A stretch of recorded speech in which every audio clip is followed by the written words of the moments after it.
the gaming industry.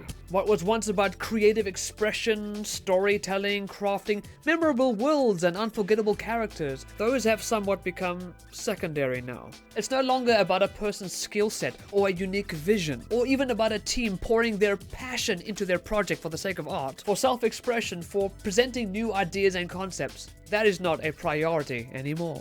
Sending a message is, and that's a problem.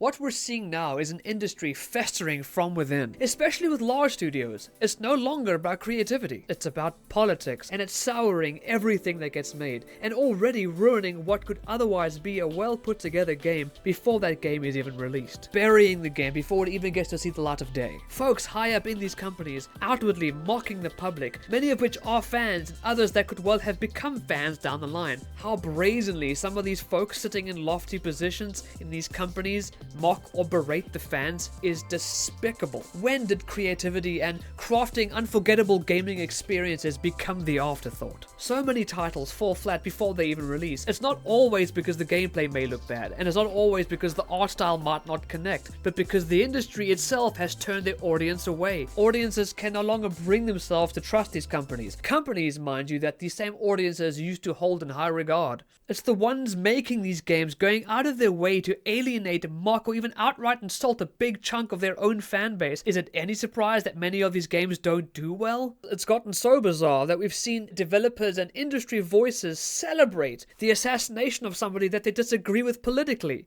I don't understand. That's not just toxic, that's absolute lunacy. And how blasé they are about it is insane to me. Something is severely wrong here. It's one thing to have these opinions, harsh or otherwise, in the confines of your own friend circle, and that's fine, you have that right. Or in your Discord groups, hell, even amongst yourselves in the workplace. But when they unabashedly and seemingly proudly condone or even cheer for such a vile action publicly on their personal accounts with the gaming studio that they're employed by right there in their profile for all to see, you'd logically think that would be a reprehensible thing.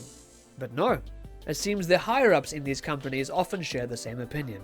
That is insanity. What about art? What about creating? Why is that less important? When did that become less important to you?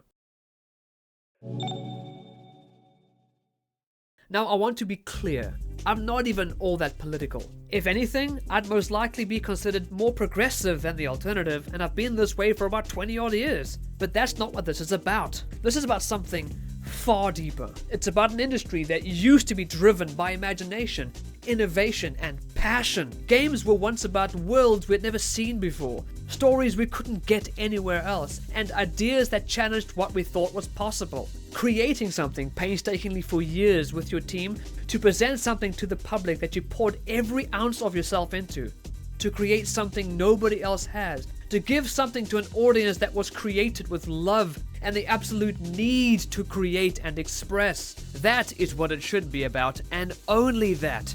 That should be the absolute driving force behind every conceivable project, monetary gain to come as a result. Do you want to know how you get people to care about a character, or to get people behind a story or an idea that they might otherwise reject? You create a compelling story. You give people an amazing gaming experience so that people will connect with it. Something that might challenge a person's worldviews or own biases, not because you told them to, but because they experience something for themselves. When they experience something that could change their own minds, as many games have done for so many. You don't strong-arm people into change. You let the idea grow naturally. And gaming was an incredible medium to do just that. People grow and change in their gaming experiences. What better way to present a new idea to someone? However, due to the way things are now, because of their own actions, any idea put forward that could expand a person's thinking or present something new and creative that some might reject, you can now be damn sure they are not only going to reject it, but outright hate it. Anybody that could have been on the fence of any new idea or new way of thinking is now not going to be swayed at all. They have guaranteed that person's reaction to be negative. And that's their own fault. See, gaming, like every other medium, was first and foremost about creative expression. Everything else was secondary. But today, the spark is being buried by corporate politics and ideological warfare.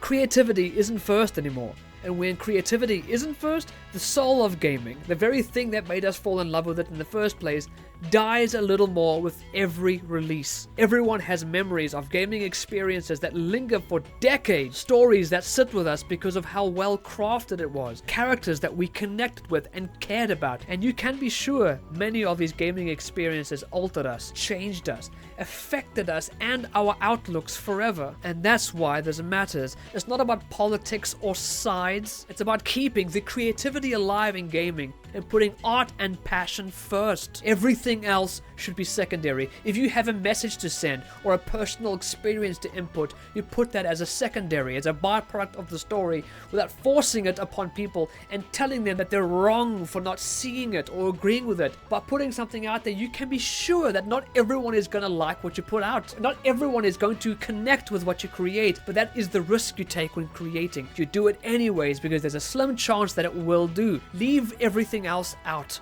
because if we don't, gaming will continue to rot from the core. I don't care what you believe or which way you lean. Creativity first, everything else after. And don't demonize people for simply being different or thinking differently than you.